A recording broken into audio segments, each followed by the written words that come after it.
The scissors trembled in Maria Rodriguez's weathered hands as she stared at her reflection in the cracked bathroom mirror of their one-bedroom apartment. 23 inches of thick, lustrous black hair cascaded down her back, hair that had been her pride since childhood, hair that strangers stopped her on the street to compliment, hair that her late husband Carlos used to run his fingers through while whispering that it was more beautiful than silk. But tonight, it wasn't about beauty. Tonight, it was about survival. Her 4 children slept fitfully in the next room. 8-year-old Sofia curled around 5-year-old Miguel, while 3-year-old twins Emma and Lise shared a mattress on the floor. They'd gone to bed hungry again, their stomachs growling softly in the darkness. The electricity had been shut off 3 days ago, and the final eviction notice was taped to their door, giving them 48 hours to come up with $2,847 or lose the only home her children had ever known. Maria had found the hair buyer's advertisement online at the public library. Premium hair wanted, cash paid immediately, long healthy hair only. What she didn't know was that 200 miles away, a man named Jonathan Hayes was about to make a decision that would change her life forever. But that discovery was still days away, hidden behind a series of events that would test Maria's resolve and reveal the extraordinary power of human compassion. Before we jump back in, tell us where you're tuning in from, and if this story touches you, make sure you're subscribed, because tomorrow I've saved something extra special for you. Maria Elena Rodriguez had never imagined that at 28 years old, she would be weighing the value of her hair against her children's next meal. But here she stood in the flickering candlelight of their bathroom, holding the scissors she'd borrowed from their neighbor Mrs. Chun, trying to summon the courage to cut away the last vestige of the woman she used to be. 3 months ago, Maria had been a different person entirely.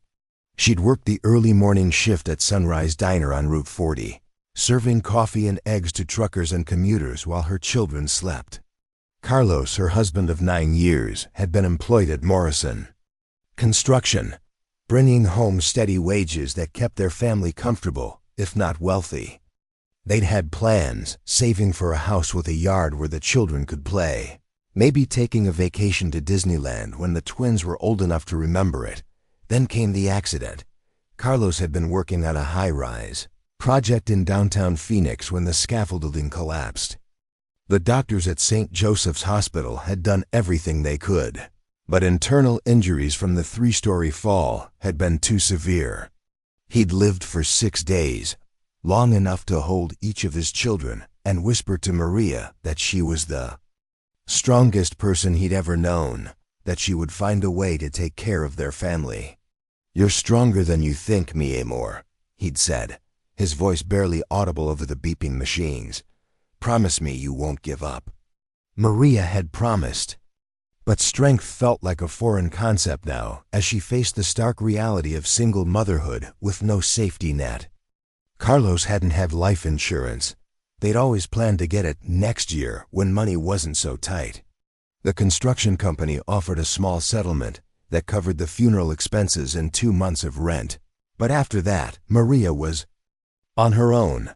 The morning shift at Sunrise Diner paid $11.50 an hour plus tips, which might have been manageable if Maria could have kept working full-time. But childcare for 4 children, especially the 3-year-old twins, cost more than she made.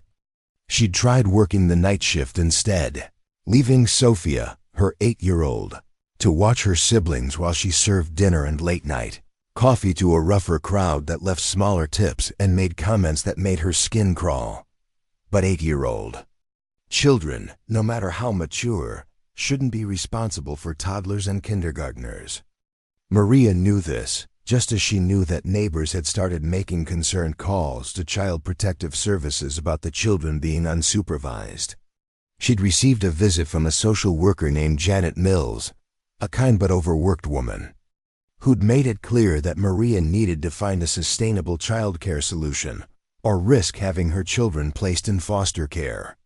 "I can see you're trying your best, Mrs. Rodriguez," Janet had said, her clipboard balanced on her knee as she surveyed their small apartment. "But these children need supervision and stability. I'm going to give you 60 days to demonstrate that you can provide both." 60 days. That had been 47 days ago, and Maria was no closer to a solution. If anything, things had gotten worse. The rent on their one-bedroom apartment was $1,200 a month, reasonable for Phoenix, but impossible on Maria's reduced income. She'd fallen behind in February, caught up in March with help from a church charity, then fallen behind again in April when Miguel had gotten sick and she'd missed a week of work.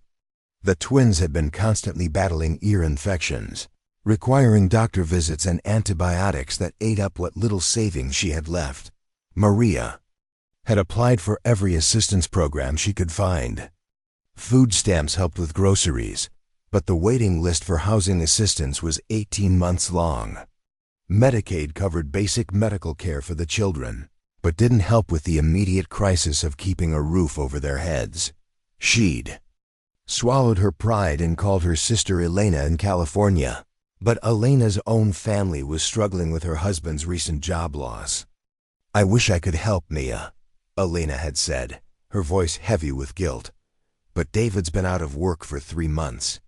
We're barely hanging on ourselves." Maria's parents had died in a car accident when she was 19, and Carlos's family had never approved of their marriage. His mother had made it clear at the funeral that she blamed Maria for not preventing the accident somehow, as if love could have made scaffolding stronger or given Carlos the reflexes to dodge falling steel. So Maria faced each day alone, making impossible choices between necessities: heat or groceries, medicine for the twins or gas for the 15-year-old Honda that was her only means of getting to work, new shoes for Sophia, whose toes were curling in her outgrown sneakers, or keeping the electricity on for another month. She'd tried everything she could think of to increase their income. She'd offered to clean houses on her days off, but most clients wanted someone who could work during business hours when they weren't home. She'd attempted to sell items on Facebook Marketplace, but their few possessions of any value had already been pawned months ago. Carlos's tools, his watch, her wedding ring, everything that could be converted to cash had already been sacrificed to the relentless arithmetic of poverty. The breaking point had come 3 days ago when she'd returned from her shift at the diner to find the electricity cut off and the final eviction notice taped to their door. The notice was formal and cold, giving her 48 hours to pay the full amount owed or face removal by the sheriff's department. Maria had sat on the floor of their darkened apartment, surrounded by her sleeping children, and tried to calculate any possible solution. She'd called the landlord, Mr. Patterson, and begged for an extension, but he'd heard it all before. "Look, Maria, I like you and the kids," he'd said, not unkindly, "but I've got my own bills to pay.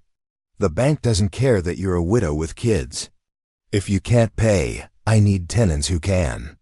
She'd spent hours that night searching online at the public library for emergency assistance programs, last-minute loans, anything that could bridge the gap. That's when she'd found the advertisement that would change everything: premium hair buyers, top dollar for long, healthy hair, immediate cash payment, no questions asked. The website showed photos of women with hair like hers, long, thick, undamaged by chemicals or heat styling.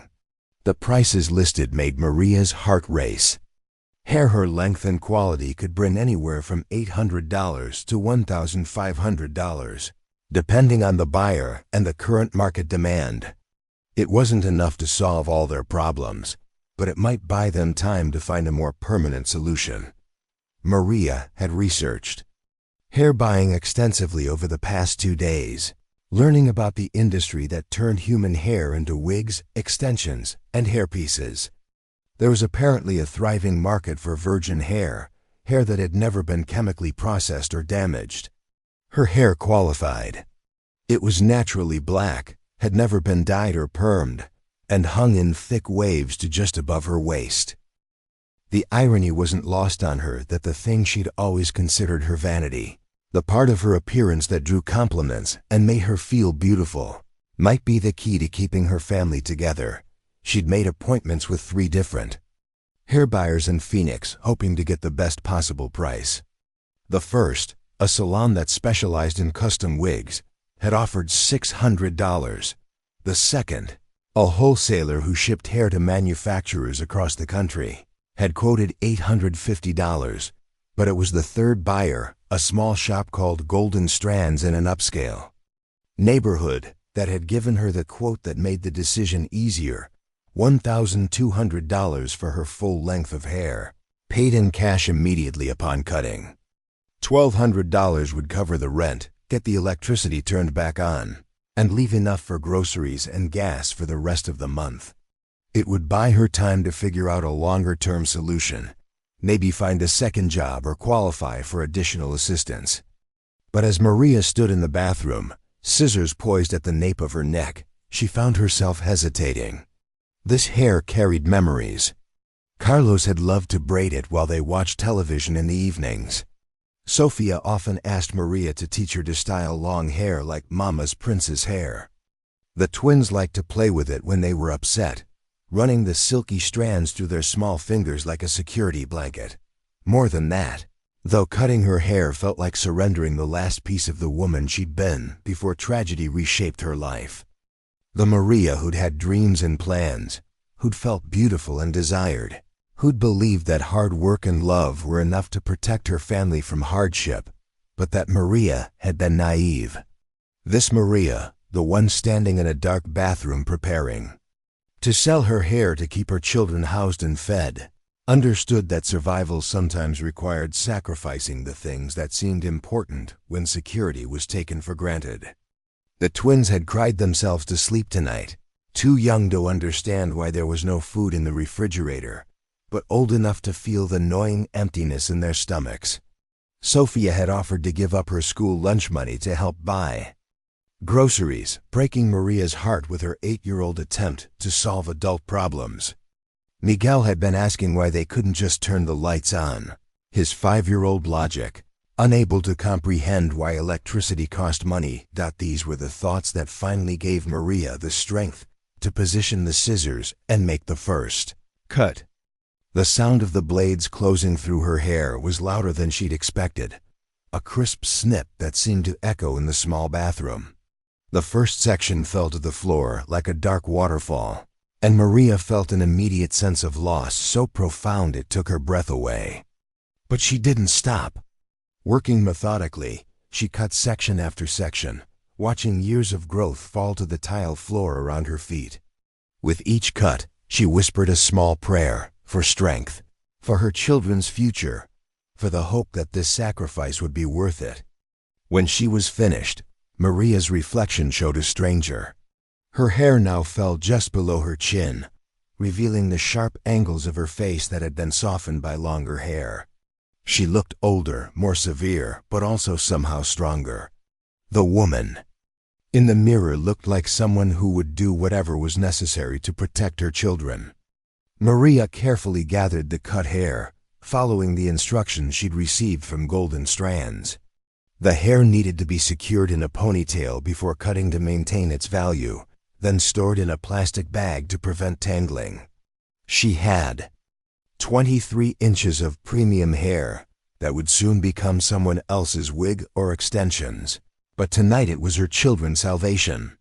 She spent the rest of the night in the living room, holding the bag of hair and trying to reconcile the woman she'd been with the woman she was becoming. Outside, Phoenix slept peacefully, unaware that in a small apartment in a struggling neighborhood, a mother had made a sacrifice that would ripple through more lives than she could possibly imagine. As dawn broke through their thin curtains, Maria prepared to wake her children and explain why Mama looked different. She would tell them she'd gotten a haircut, nothing more. They were too young to understand the weight of the choice she'd made. Too innocent to know that sometimes love meant giving up the things that made you feel like yourself. But what Maria didn't know as she prepared for another day of survival was that her story was about to intersect with that of a man who understood sacrifice from an entirely different perspective. Jonathan Hayes, heir to a real estate fortune, built over 3 generations, was about to learn that true wealth had nothing to do with the numbers in his bank account. The wheels of change were already in motion, set in motion by a simple act of maternal desperation that would prove to be anything but simple in its consequences. Preparing and narrating this story took us a lot of time, so if you are enjoying it, subscribe to our channel. It means a lot to us. Now back to the story. 300 miles away in the hills of Malibu, Jonathan Hayes stood in his glass-walled office overlooking the Pacific Ocean, completely unaware that his life was about to collide with that of a desperate mother in Phoenix. At 34, Jonathan was everything Maria Rodriguez was not: wealthy beyond imagination, insulated from financial worry, and haunted by an entirely different kind of emptiness. The Hayes family fortune had been built over 3 generations, starting with his grandfather Samuel Hayes, who'd purchased distressed properties during the Great Depression and transformed them into California's most exclusive residential developments. Jonathan's father, Richard Hayes, had expanded the empire into commercial real estate, luxury resorts, and eventually tech investments that had multiplied their wealth exponentially. But wealth, Jonathan had learned, was both a blessing and a curse that isolated him from the authentic human connections he desperately craved. That morning, Jonathan sat across from his board of directors in the mahogany-paneled conference room of Hayes Development Corporation, listening to quarterly reports that should have filled him with satisfaction. The company was thriving. Their latest resort development in Cibio San Lucas was booked solid for the next 18 months.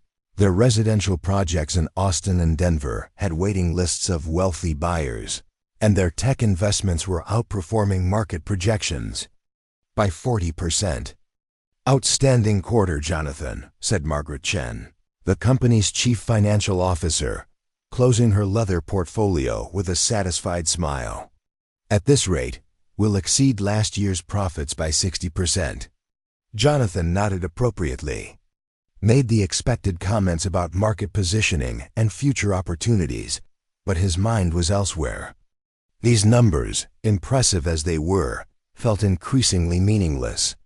He'd inherited a machine that generated wealth almost automatically, requiring little more from him than occasional strategic decisions and public appearances at charity galas. The meeting concluded with handshakes and congratulations, leaving Jonathan alone in the conference room with its floor-to-ceiling windows offering a panoramic view of the California coastline. He could see his neighbors' estates scattered across the hills, fellow multimillionaires who lived in the same insulated bubble of privilege that had defined his entire adult life. Jonathan's personal assistant, Patricia Williams, appeared in the doorway with his afternoon schedule. "You have the architectural review for the Portland project at 2, the conference call with the Miami investors at 3:30, and don't forget, you're scheduled to speak at the Children's Hospital fundraiser tonight." The Children's Hospital fundraiser. Jonathan had been supporting the hospital for years, writing substantial checks and making speeches about the importance of pediatric care. But lately, these events felt performative, a way for wealthy people to feel good about themselves while maintaining comfortable distance from the actual problems they claimed to care about. "Patricia," Jonathan said, still staring out at the ocean, "cancel everything after 3. I need some time to think." Patricia looked surprised. In the 5 years she'd worked for Jonathan, he'd never canceled meetings without a specific reason. "Are you feeling all right? Should I reschedule the fundraiser as well?" "No, I'll still attend the fundraiser. But I want to drive myself tonight. And Patricia?" He turned to face her. "Find out more about the hospital's emergency assistance programs. I want to understand where the money actually goes, not just the glossy brochures they show at donor events." After Patricia left, Jonathan found himself thinking about a conversation he'd had with his father just before Richard's death from cancer 2 years earlier. They'd been sitting in the hospital room, ironically, the same children's hospital, where Jonathan would speak that evening, watching children in the oncology ward through the window. "You know what I regret most?" Richard had said, his voice weakened by chemotherapy, but his mind still sharp. "I spent so much time building wealth that I forgot to build purpose. Money gives you options, son, but it doesn't give you meaning. You have to find that yourself." At the time, Jonathan had assumed his father was simply being philosophical in the face of mortality. But 2 years later, those words echoed in his mind daily. He'd inherited everything: the company, the properties, the investments, the social connections, but he'd also inherited a profound sense of disconnection from anything that felt genuinely meaningful. Jonathan's personal life reflected this emptiness. He'd been engaged twice, both times to women from similar backgrounds who understood the expectations that came with wealth, but seemed more interested in the Hayes name than in Jonathan himself. His social circle consisted primarily of business associates and fellow heirs to family fortunes, people who spoke the same language of privilege, but rarely engaged in conversations that went beyond market trends and vacation destinations. He'd tried various forms of philanthropy, serving on boards and writing checks to worthy causes, but the process felt sterile and impersonal. He was contributing money, something he had in abundance, but not contributing himself in any meaningful way. That afternoon, instead of attending meetings, Jonathan drove his Tesla down Pacific Coast Highway toward Los Angeles, needing movement and space to think. He'd made this drive countless times, but today he found himself noticing details that had previously escaped his attention. The homeless encampments beneath freeway overpasses, the contrast between the gleaming office buildings of Santa Monica and the rundown neighborhoods just blocks away, the invisible line between the world he inhabited and the world where real struggle occurred. As evening approached, Jonathan returned to his Malibu estate to prepare for the fundraiser. The house, an architectural marvel of glass and steel cantilevered over the cliffs, felt more like a museum than a home. He'd inherited it from his father, along with the staff who maintained it, but he'd never felt truly comfortable in spaces so grand they seemed to dwarf human occupancy. His walk-in closet was larger than many people's apartments, filled with custom suits and designer clothes he wore to events where appearance mattered more than authenticity. As he dressed for the evening, Jonathan caught his reflection in the full-length mirror and saw what everyone else saw: a successful, handsome businessman who appeared to have everything anyone could want. But appearances, he'd learned, were often elaborate deceptions. The Children's Hospital fundraiser was held at the Beverly Hills Hotel, in the same crystal ballroom where similar events had been held for decades. Jonathan arrived to find the usual crowd: entertainment industry executives, tech entrepreneurs, real estate magnates, and their perfectly dressed spouses.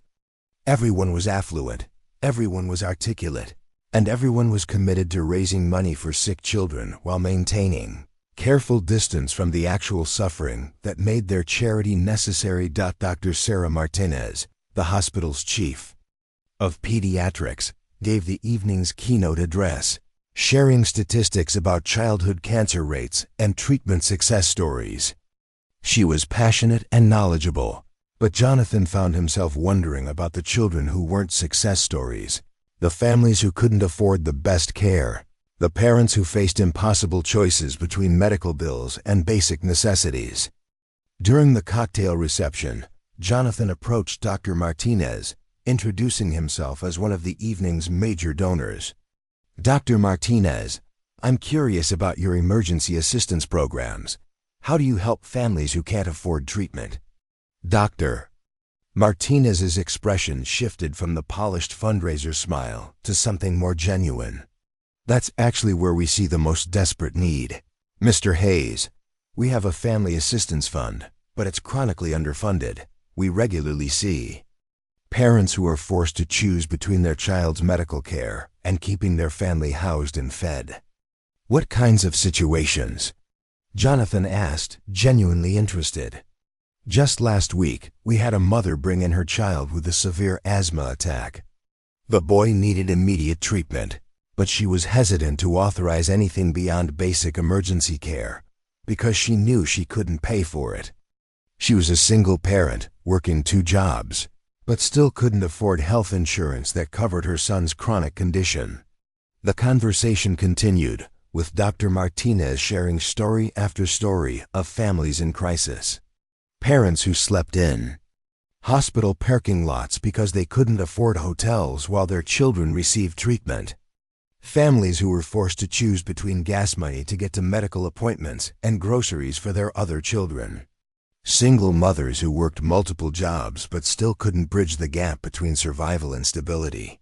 These weren't abstract statistics or carefully crafted narratives designed to encourage donations. These were real people facing impossible choices, and their stories resonated with Jonathan in ways that surprised him. Dr. Martinez, Jonathan said as the evening wound down, "I'd like to learn more about these families.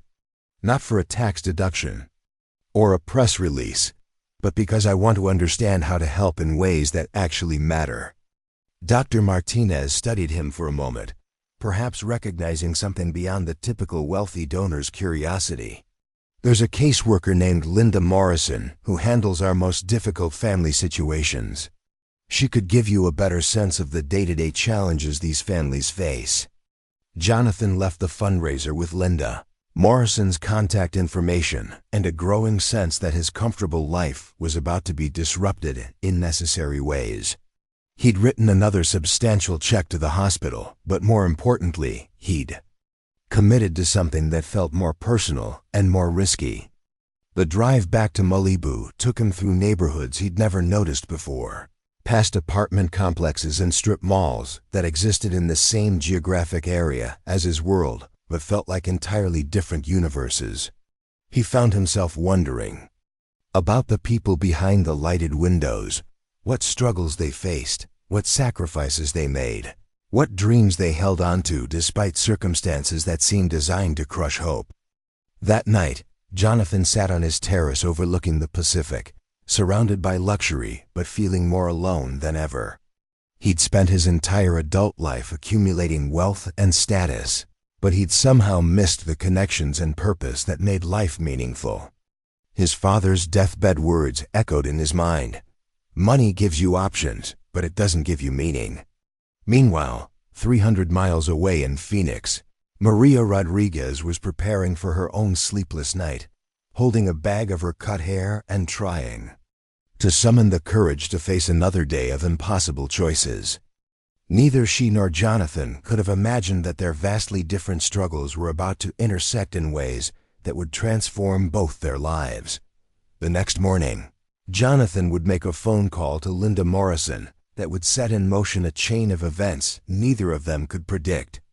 And in Phoenix, Maria would walk into Golden Strands to sell her hair, unaware that her act of desperation was about to become someone else's opportunity for redemption.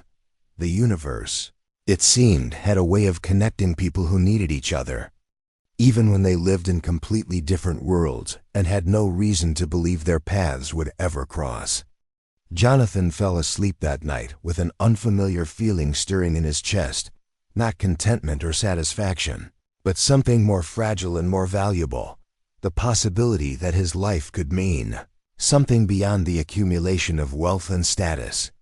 In Phoenix, Maria finally drifted off to sleep in her chair, still holding the bag of hair, dreaming of a future where her children would be safe and fed, unaware that across the desert, a man with the resources to change her life was beginning to understand that true wealth had nothing to do with bank accounts and everything to do with human connection.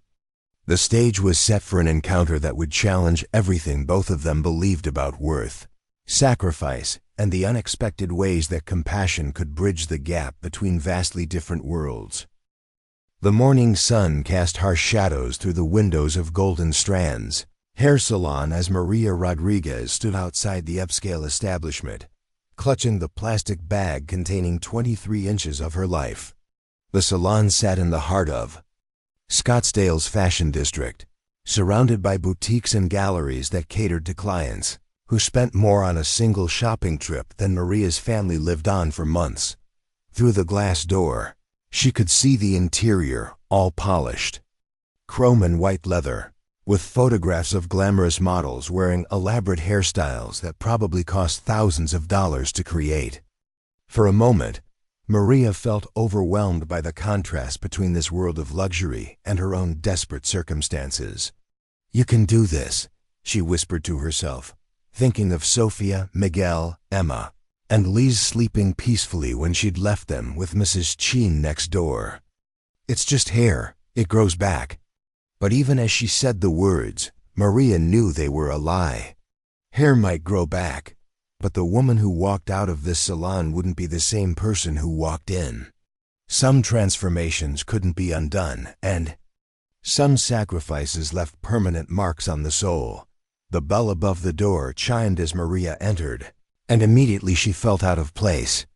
The receptionist, a young woman with perfectly styled blonde hair and makeup that could have graced a magazine cover, looked up from her appointment book with the practiced smile of someone trained to assess a customer's spending potential in seconds.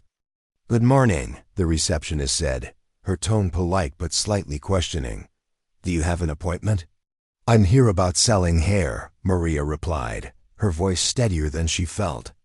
"I spoke with someone yesterday about bringing in virgin hair for purchase." The receptionist's expression shifted, becoming more businesslike. "Oh yes, you must be here for Derek. He handles all our hair acquisitions. Let me get him for you."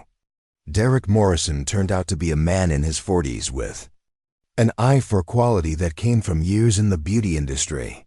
He examined Maria's hair with the clinical precision of a jeweler evaluating diamonds, running strands through his fingers and holding sections up to the light. "Beautiful texture," he murmured, more to himself than to Maria. "No chemical damage. Excellent thickness.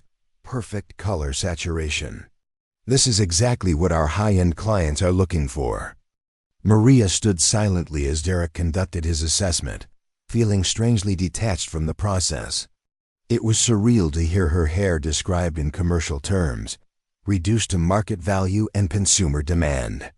"I can offer you $1,200, Derek said finally. "Cash, as promised. But I need to cut it here, in our salon, to ensure proper handling and documentation.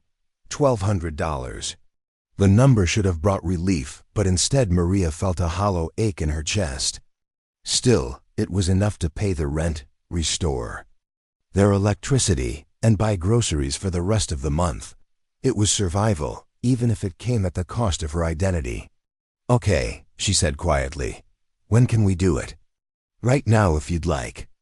I have a stylist available who specializes in hair donations and sales." 20 minutes later, Maria sat in a leather chair that probably cost more than her monthly rent, watching in the mirror as a stylist named Jessica prepared to cut away the last vestige of the woman she'd been before tragedy reshaped her life. "Are you sure about this?" Jessica asked gently, her scissors poised at the nape of Maria's neck. "Once it's gone, it's gone." Maria nodded, not trusting her voice. She thought of her children waking up hungry, of the eviction notice taped to their door, of all the impossible choices that had led her to this moment. The first cut was the hardest. The sound of the scissors closing through her hair seemed to echo in the pristine salon, and Maria watched in the mirror as the first long section fell to the floor. Jessica worked quickly and professionally, gathering each cut section carefully. To preserve its value, within 30 minutes it was over. Maria's reflection showed a stranger, a woman with a sharp bob that framed her face in an entirely different way. She looked older, more severe, but also somehow more determined. The woman in the mirror looked like someone who would do whatever was necessary to protect her family. Derek returned with an envelope containing $1,200 in cash, counting out the bills with practiced efficiency.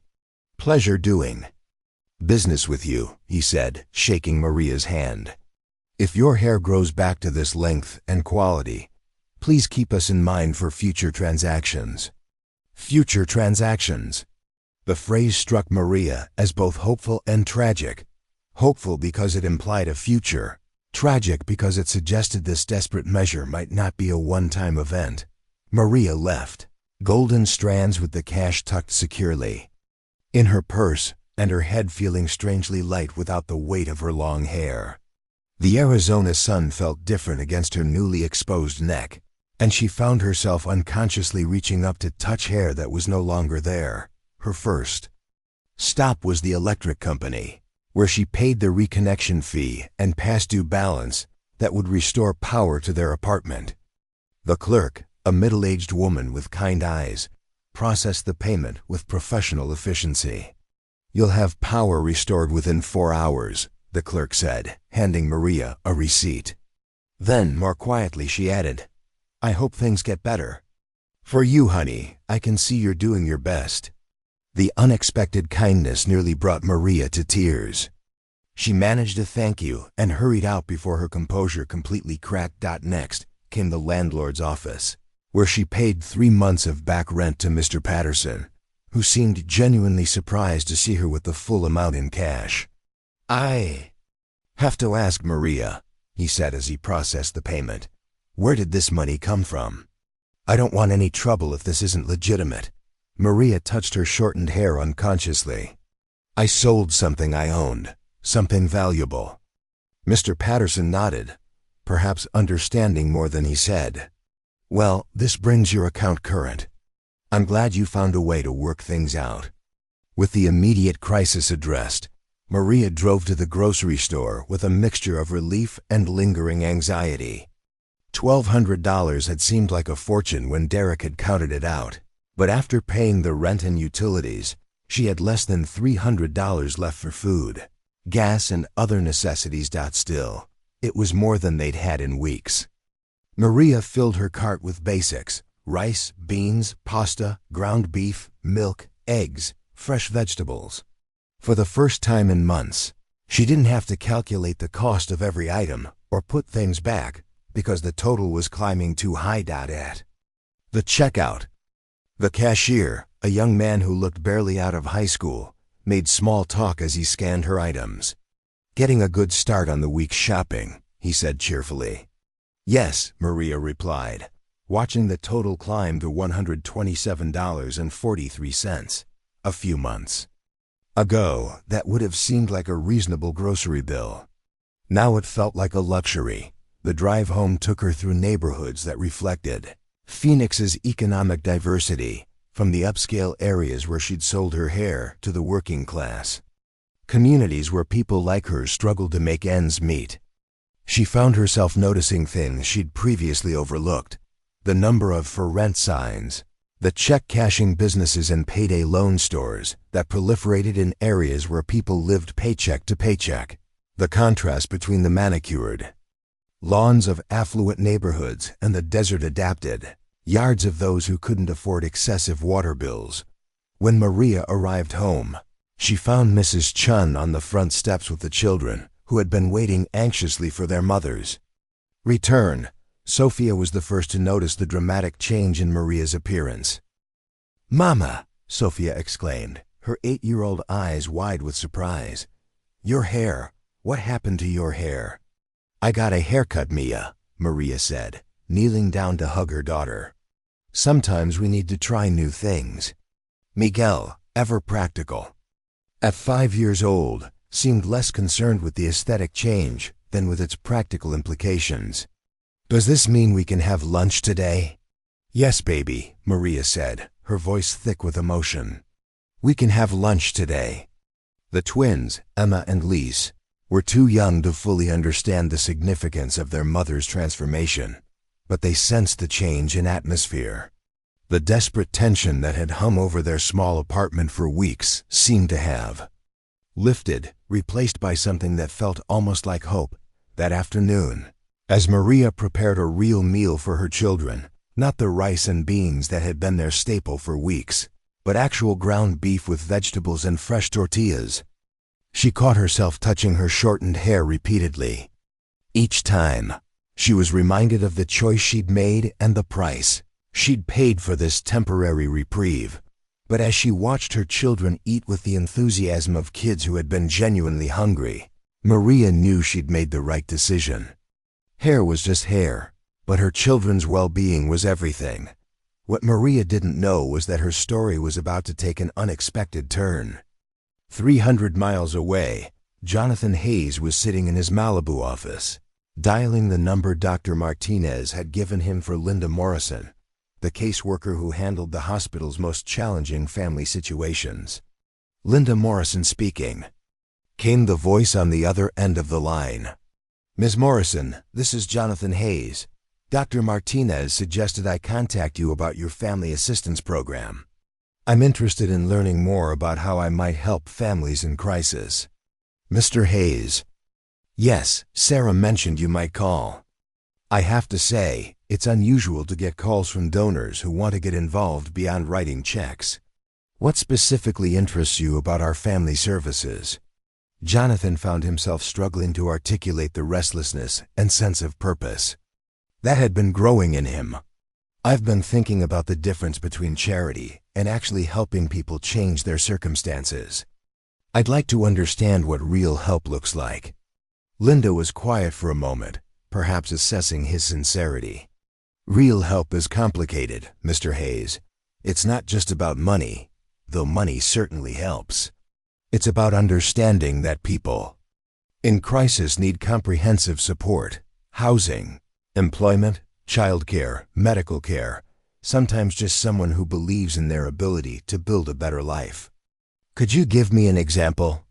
Well, I can't share specific details due to privacy concerns, but I can tell you that just this morning, I got a call from a social worker in Phoenix about a single mother with 4 children.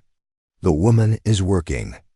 She's trying to do everything right, but she's caught in the cycle where every crisis depletes her resources and makes the next crisis more likely to be catastrophic.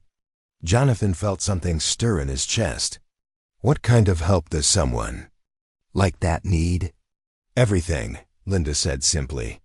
Stable housing she can afford, reliable childcare so she can work consistently, maybe job training for higher-paying employment, health insurance that actually covers her family's needs, and probably most importantly, time to build a foundation, instead of constantly putting out fires.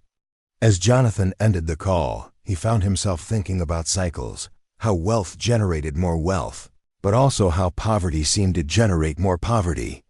He'd been born into circumstances that made success almost inevitable, while others were born into circumstances that made mere survival a daily challenge.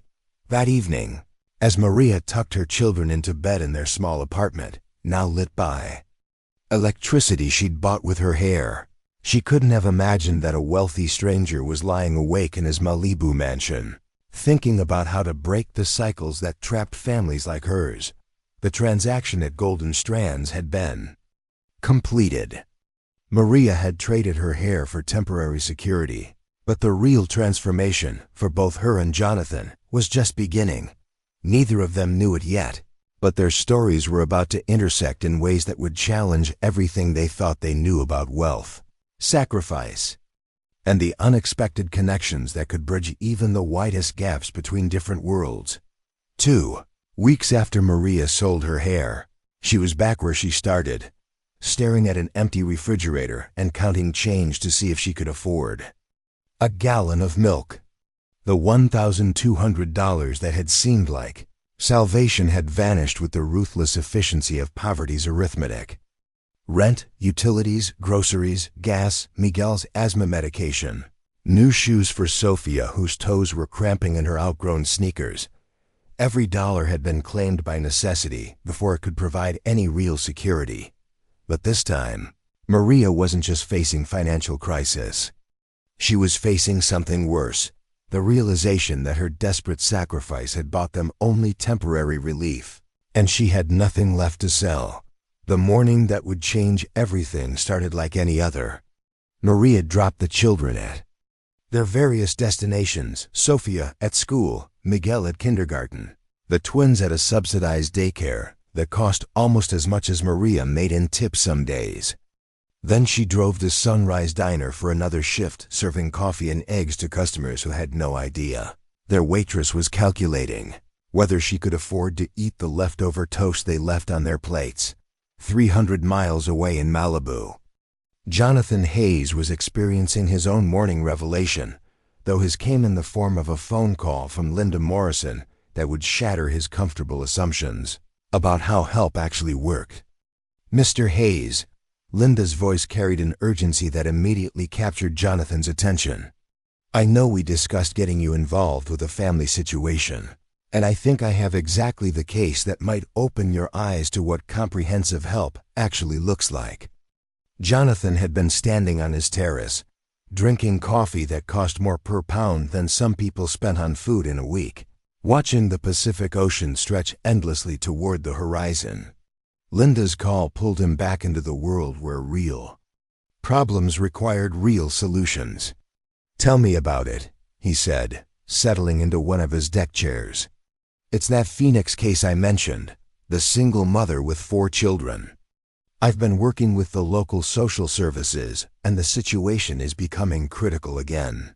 The woman made an extraordinary sacrifice a few weeks ago to address an immediate crisis, but she's caught in that impossible cycle we're solving. One problem just reveals 10 others." Linda's description painted a picture that haunted Jonathan long after the call ended. A mother who'd sold her hair, to keep her family housed and fed. Children who went to bed hungry, not because their mother didn't love them, but because love couldn't pay rent or fill empty stomachs.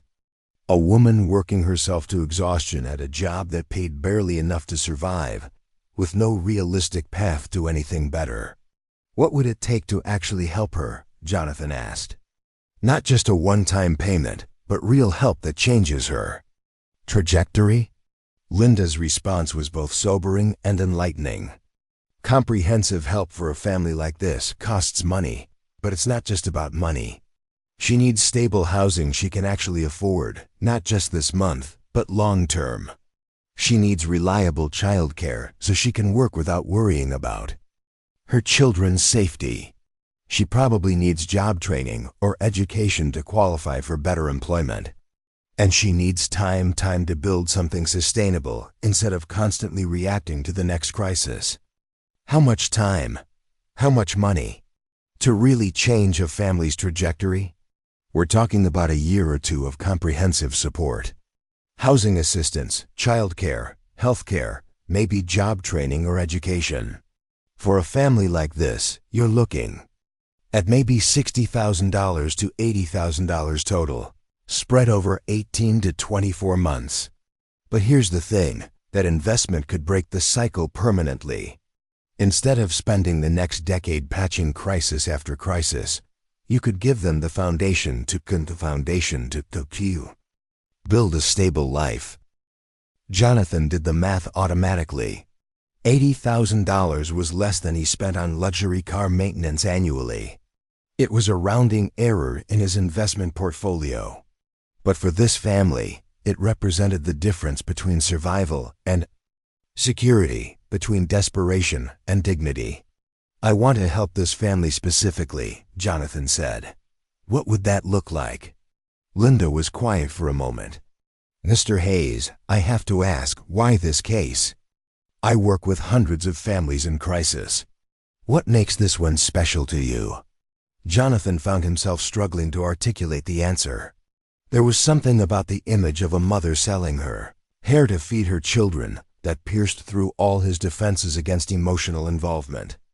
It represented a level of sacrifice that his privileged life had never required him to understand, but also a kind of love that transcended material circumstances. "Maybe because it reminds me that desperation can coexist with dignity," he said. Finally, "and maybe because I've never been required to sacrifice anything that actually mattered to me." That afternoon, while Maria was refilling coffee cups and calculating tips in Phoenix, Jonathan was on a private jet to Arizona, carrying briefcases full of legal documents and financial instruments that could transform a family's life. He'd spent the morning working with his attorneys and financial advisors to structure what they were calling comprehensive family assistance, a program that would provide housing, childcare, healthcare, education support, and living expenses. For the Rodriguez family, Maria transitioned to more sustainable employment, but Jonathan hadn't told Linda or anyone else about the additional element of his plan, something that had occurred to him as he'd listened to the details of Maria's situation. The Rodriguez family didn't just need temporary assistance.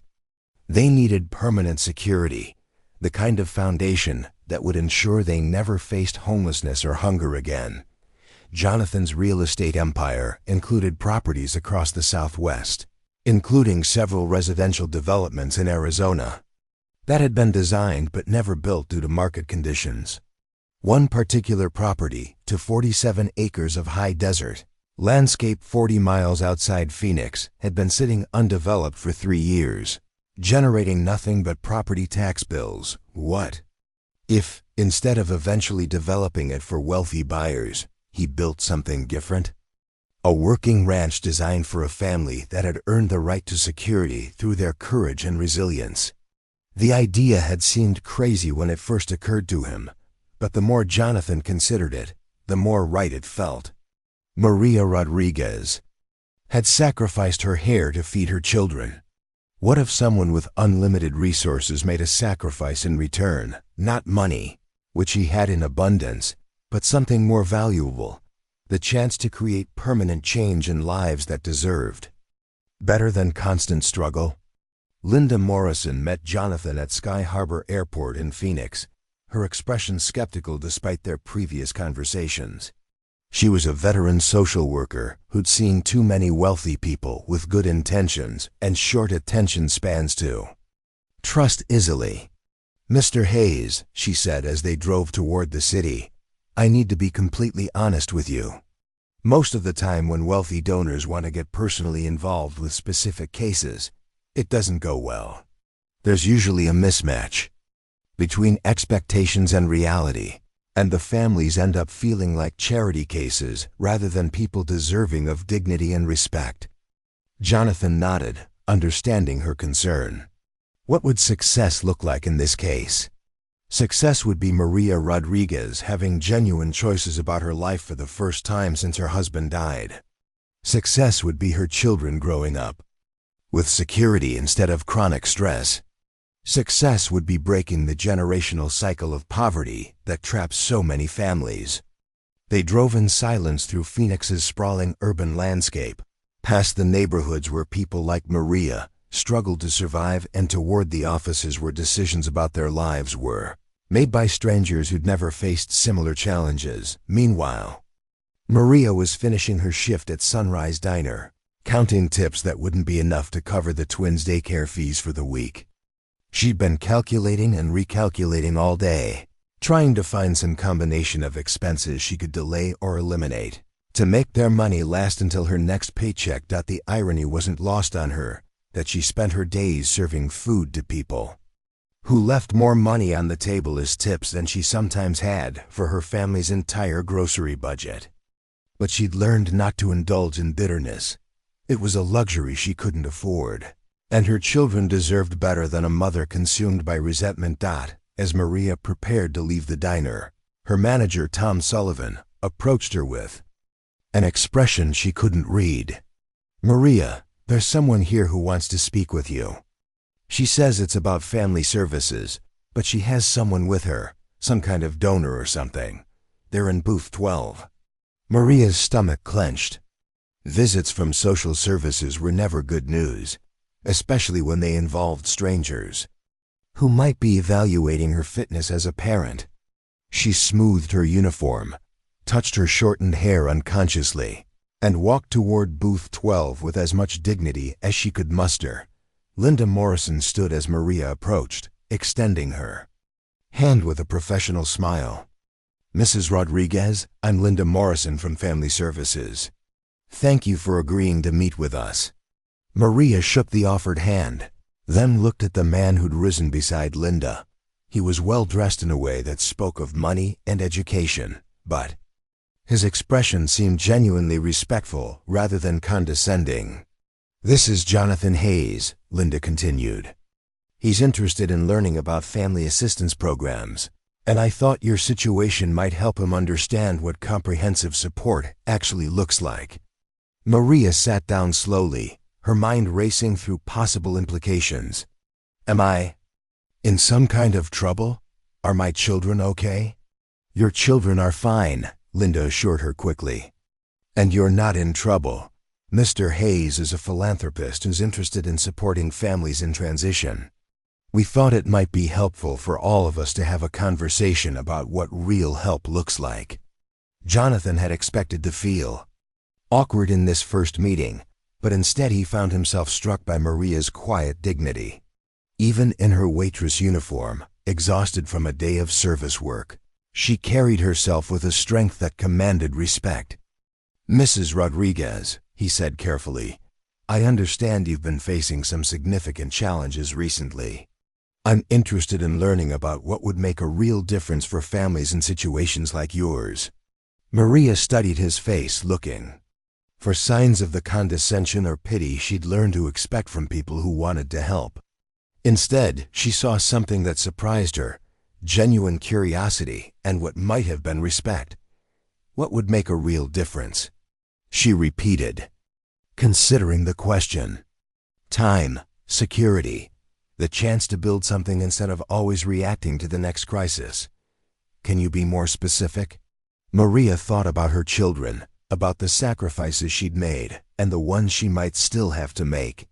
My children deserve to grow up knowing where their next meal is coming from. They deserve to have a mother who isn't constantly exhausted from working multiple jobs just to barely survive. They deserve a home that's actually theirs, not something they could lose the next time an unexpected expense comes up. Jonathan nodded, making mental notes. And what would it take to create that kind of security? More than I can ever provide. Working as a waitress, Maria said simply. But I'm not asking for handouts. I'm willing to work, to learn, to do whatever it takes. I just need the chance to build something sustainable instead of constantly putting out fires. The conversation that followed would later be remembered by all three participants as the moment when abstract concepts became concrete plans. Linda explained the comprehensive support programs that could help Maria transition to better employment. Jonathan asked detailed questions about costs, timelines, and outcomes. Maria shared her dreams and fears with a candor that surprised even her, but none of them could have predicted what Jonathan would say next. Mrs. Rodriguez, what if I told you that within 6 months, you could own your own home on your own land? With no mortgage payments and no rent? What if your children could grow up with space to run and play, with security that could never be taken away from them? Maria stared at him, certain she'd misunderstood. I'm sorry, what? I own land outside Phoenix, 47 acres of beautiful high desert. I've been planning to develop it, but I'd rather build something meaningful. A ranch house designed for your family, with space for the children to grow up safely, and maybe opportunities for you to build a business that could support you long term. The silence that followed was heavy with possibilities neither Linda nor Maria had imagined when they'd agreed to this meeting. Why? Maria asked finally. Why would you do that for strangers? Jonathan looked out the diner window at the Phoenix skyline, thinking about his father's words about wealth and meaning, about the empty luxury of his Malibu mansion, about the difference between charity and justice. Because you sold your hair to feed your children, he said simply. And because I've never been required to sacrifice anything that actually mattered to me. Maybe it's time I learned what that feels like. The conversation that would change multiple lives was just beginning, but already the trajectory of Maria's story was shifting from survival towards something none of them had dared to imagine. The possibility of genuine security built on mutual respect rather than charity. Outside the diner, Phoenix continued its daily rhythm, unaware that in booth 12, 3 strangers were designing a future that would challenge everything they thought they knew about wealth, sacrifice, and the unexpected ways that human connection could bridge even the widest gaps between different worlds. Maria Rodriguez stared at Jonathan Hayes across the diner table. certain she was hallucinating from exhaustion and stress. A stranger offering to build her family a ranch house. It sounded like something from a fairy tale, too impossible to be real. "I think there's been some misunderstanding," Maria said carefully, her waitress training keeping her voice steady even as her mind reeled. "I'm just a single mother trying to keep her kids fed and housed. I'm not. I don't need charity from rich people who feel sorry for me." Jonathan leaned forward, his expression earnest. "This isn't charity, Mrs. Rodriguez. This is an investment. In your family, in breaking cycles that shouldn't exist, in proving that comprehensive help actually works." Linda Morrison, who had orchestrated this meeting, found herself equally stunned by Jonathan's proposal. In 20 years of social work, she'd never encountered a donor willing to make such a massive personal commitment to a single family. "Mr. Hayes," Linda interjected, "perhaps we should discuss the practical aspects of what you're suggesting. Building a house is one thing, but there are legal considerations, ongoing costs, maintenance responsibilities." "All handled," Jonathan replied, pulling out his phone to show them architectural plans he'd had his team prepare during the flight from California. "I had my architects work up preliminary designs based on what you told me about the family's needs. 4 bedrooms, 3 bathrooms, open living spaces, a large kitchen, covered porches, solar panels for energy independence." Maria looked at the screen showing detailed floor plans and felt her world tilting. The house in the drawings was larger and more beautiful than anywhere she'd ever imagined living. But more than the size or luxury, what struck her was the thoughtfulness. Bedroom size for children, a homework station built into the kitchen island, a mudroom for storing school backpacks and sports equipment. "How do you know what my children need?" she asked, her voice barely above a whisper. Jonathan smiled, and for the first time since entering the diner, he looked genuinely relaxed. "I asked Linda to tell me about your family. Sophia needs space to do homework without the twins interrupting. Miguel has asthma, so good air circulation and allergen-free materials are important. Emma and Louise are at the age where they need room to run and play safely. And you need a kitchen large enough to prepare real meals without feeling cramped." The attention to detail was overwhelming. Maria felt tears threatening and fought them back, not wanting to break down in front of strangers. But the idea that someone had thought carefully about her children's specific needs, rather than just offering generic assistance, touched something deep in her heart. "I still don't understand why," Maria said. "What do you get out of this?" Jonathan considered the question seriously. It was one he'd been asking himself during the flight to Phoenix. What did he get out of potentially spending hundreds of thousands of dollars on strangers? "I get the chance to find out if wealth can be used to create real change instead of just temporary relief," he said finally. "I get to learn what it feels like to make a sacrifice that actually matters. And maybe I get to help 4 children grow up with security instead of chronic stress." Linda had been listening to this exchange with growing amazement and concern. As a social worker, she'd seen too many well-intentioned interventions go wrong when the power dynamics weren't carefully managed. "Mrs. Rodriguez," Linda said, "this is an extraordinary offer, but I want to make sure you understand what's being proposed. Mr. Hayes is talking about building you a house on land he owns. That means you'd be living on his property, even if you owned the house itself. There would need to be clear legal agreements about ownership, responsibilities, and what happens if circumstances change." Maria nodded, appreciating Linda's advocacy. She'd learned to be suspicious of offers that seemed too good to be true, because in her experience, they usually were. "What would you want in return?" Maria asked Jonathan directly. "Nobody gives away houses without expecting something back." "I want your children to have the chance to grow up with dignity and security," Jonathan replied. "I want you to have the time and space to build a sustainable future for your family. And I want to prove to myself that wealth can be used to break cycles instead of just perpetuating them." The conversation continued for another hour, with Linda asking practical questions about legal structures, Jonathan explaining his vision for the ranch property, and Maria trying to process the possibility that her family's story might be taking an unimaginable turn. Finally, Jonathan made a proposal that would test everyone's commitment to this unlikely partnership. "Mrs. Rodriguez, I understand this sounds impossible to believe. What if we started smaller? What if I arranged temporary housing for your family, a furnished rental home in a good school district, while the ranch house is being built? You could see how it feels to have security, without the constant stress of potential eviction. If it works for everyone involved, we move forward with the permanent solution. If not, no harm done." Maria looked at Linda, who nodded encouragingly. "It's a reasonable way to test whether this arrangement would work for everyone," Linda said.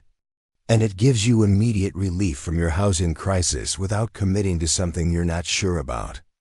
That evening, Maria drove home to her cramped apartment with her mind spinning from the day's revelations.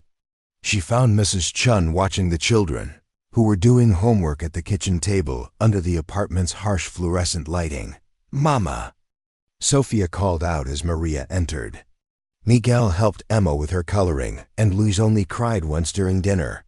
Maria hugged each of her children, breathing in their familiar scents and trying to imagine them living in the spacious house Jonathan had shown her in the architectural plans.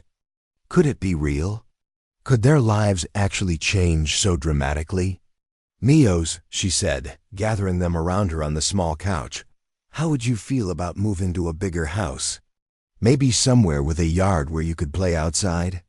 The twins, at 3 years old, didn't fully grasp the concept, but Sophia's eyes went wide with excitement. "A real house? With my own bedroom? Maybe," Maria said carefully. "We'll see." That night, after the children were asleep, Maria sat at her kitchen table with a cup of tea and tried to process everything that had happened. 6 hours ago, she'd been calculating whether she could afford milk. Now, a stranger was offering to build her family a ranch house on 47 acres of Arizona desert. It was too much to believe, but it was also too much to dismiss. Meanwhile, Jonathan was in his hotel suite at the Four Seasons Scottsdale, video conferencing with his attorneys and construction managers. The preliminary plans for the Rodriguez ranch house were already being refined based on his meeting with Maria, and his legal team was drafting agreements that would give the family ownership of the house, while maintaining clear boundaries about the land use. "Jonathan," his attorney, David Patterson, said during the call, "I have to ask about your long-term thinking here. This is a substantial financial commitment to people you just met. What happens if the arrangement doesn't work out?" "Then I'll have learned something valuable about the difference between charity and justice," Jonathan replied. "And I'll still have helped 4 children live in a decent home for whatever period of time it lasts." His construction manager, Rebecca Torres, was more focused on practical considerations. "The site you've chosen is beautiful, but it's remote. We'll need to run utilities, drill a well, install a septic system. We're looking at 6 to 8 months of construction time, probably longer if we encounter unexpected conditions." "What about temporary housing in the meantime?" Jonathan asked. "I can arrange a rental property by next week," Rebecca said. "There's a nice 4-bedroom house in the Ahwatukee district, good schools, safe neighborhood, furnished and ready for immediate occupancy." As the video conference ended, Jonathan found himself thinking about his father's deathbed words about wealth and meaning. Richard Hayes had built an empire, but had wondered if it had any purpose beyond accumulation. Jonathan was about to find out if inherited wealth could be transformed into something more meaningful. The next morning brought a phone call that would test everyone's resolve. Linda Morrison called Maria with news from the Social Services Review that had been pending since Janet Mill's visit weeks earlier. "Maria, I have both good news and challenging news," Linda said.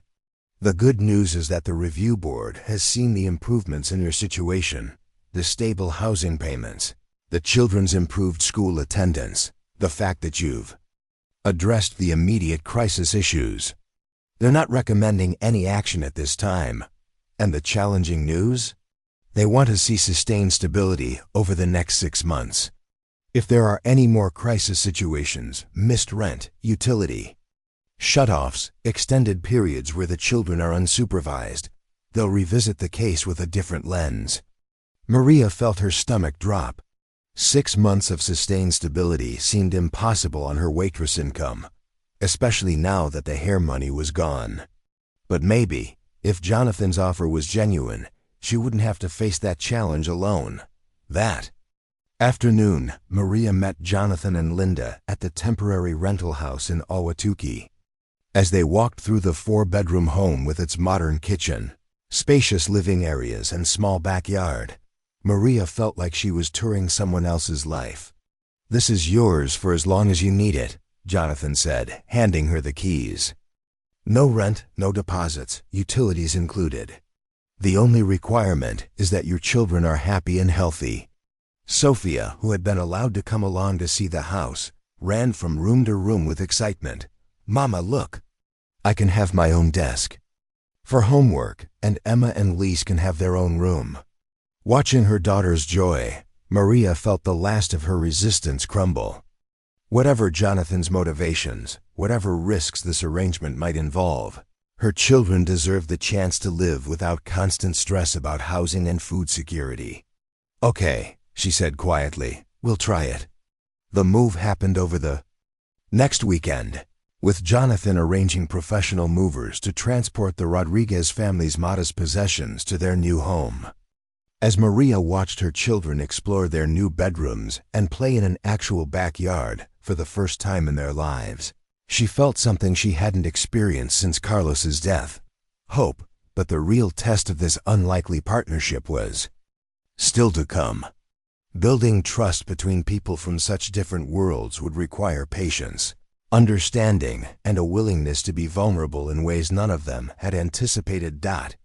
As the sun set over the Sonoran Desert, casting golden light through the windows of their temporary home, Maria tucked her children into beds that were truly theirs for the first time in months. And for the first time since she'd cut her hair in that dark bathroom, she allowed herself to believe that their story might have a happy ending after all. The transformation had begun, but the most challenging parts of their journey together lay ahead. Building a house was one thing. Building a relationship across the vast gulf of their different experiences would prove to be far more complex and far more rewarding than any of them had imagined. 3 months into their new living arrangement, Maria Rodriguez found herself facing a crisis she'd never expected: the discomfort of genuine stability. For so long, her identity had been built around surviving the next emergency, making impossible choices, and sacrificing pieces of herself to keep her family afloat. Now, as she stood in the modern kitchen of their temporary home, watching her children eat breakfast without worrying about the cost of each bite, she felt simultaneously grateful and unmored that the transformation in her children had been remarkable. Sophia was thriving in her new school, joining the art club and bringing home drawings that she proudly displayed on the refrigerator. Miguel's asthma had improved dramatically in the cleaner air and less stressful environment. The twins, Emma and Lise, were sleeping through the night for the first time in months.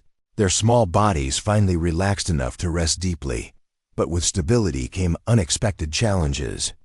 Maria had always defined herself as a fighter, someone who would do whatever it took to protect her children.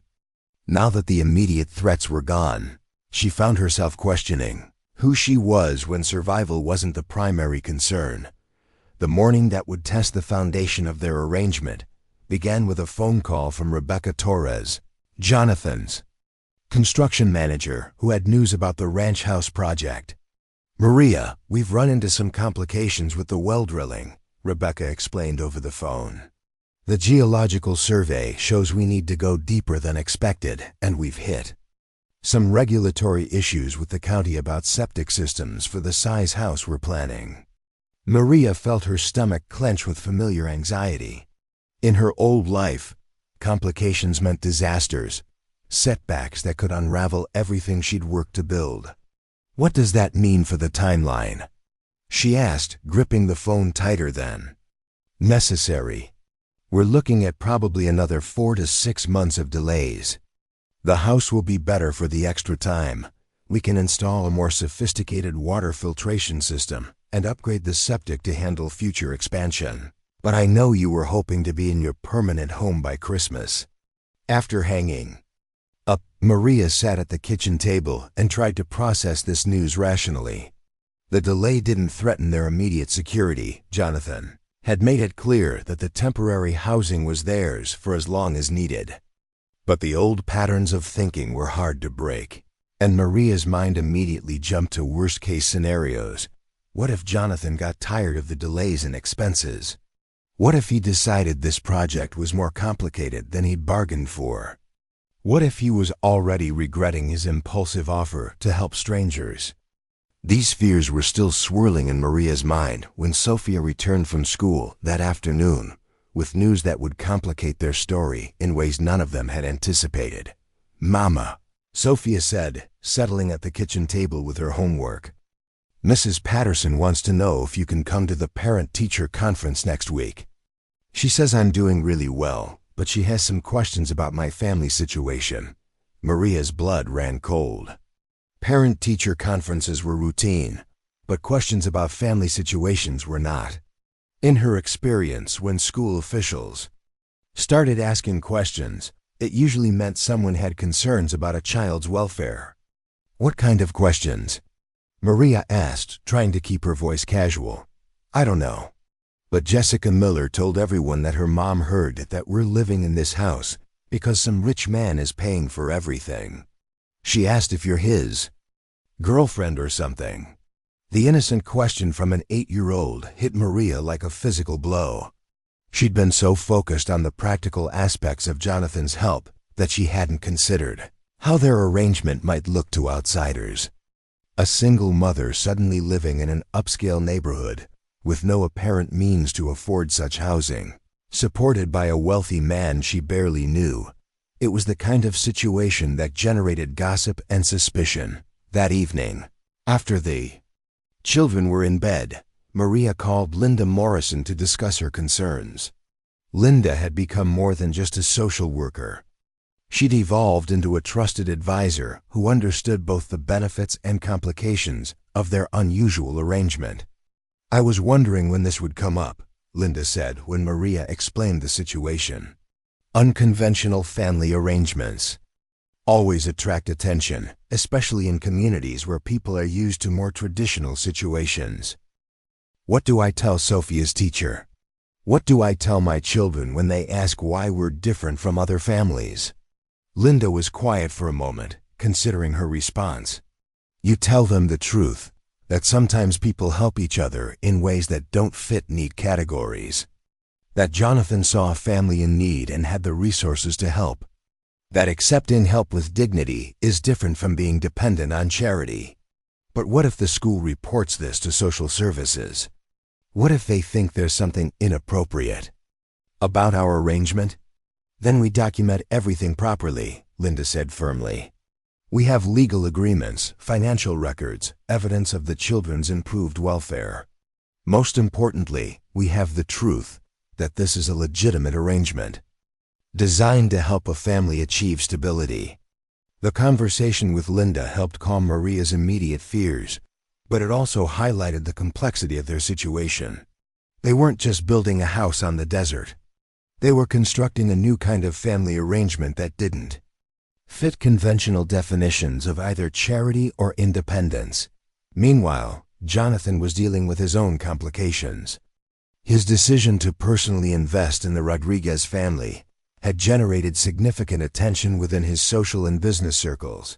Not all of it positive. His business partner, Michael Chun, had requested a meeting to discuss concerns about Jonathan's personal projects and their potential impact on the company's reputation. "Jonathan, I support your philanthropic interests," Michael said as they sat in the conference room of Hayes Development Corporation. But this Rodriguez situation is becoming a liability. We have investors asking questions about your judgment. Clients wondering if you're making emotional decisions instead of business decisions. Jonathan had expected this conversation, but it still irritated him. Since when do our investors and clients have opinions about how I spend my personal money? Since you started making those personal decisions in ways that affect public perception of the company. The real estate community is small, and word gets around.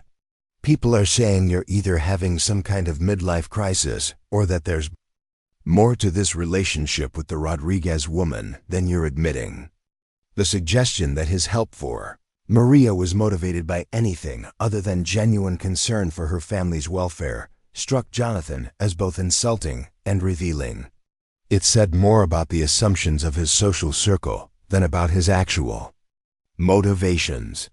"Let me be very clear," Jonathan said, his voice carrying an edge that Michael had rarely heard.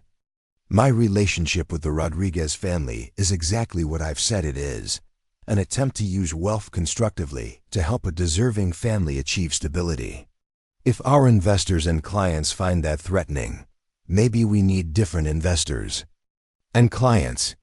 The meeting ended with tension that would have ongoing implications for Jonathan's business relationships, but it also clarified something important for him.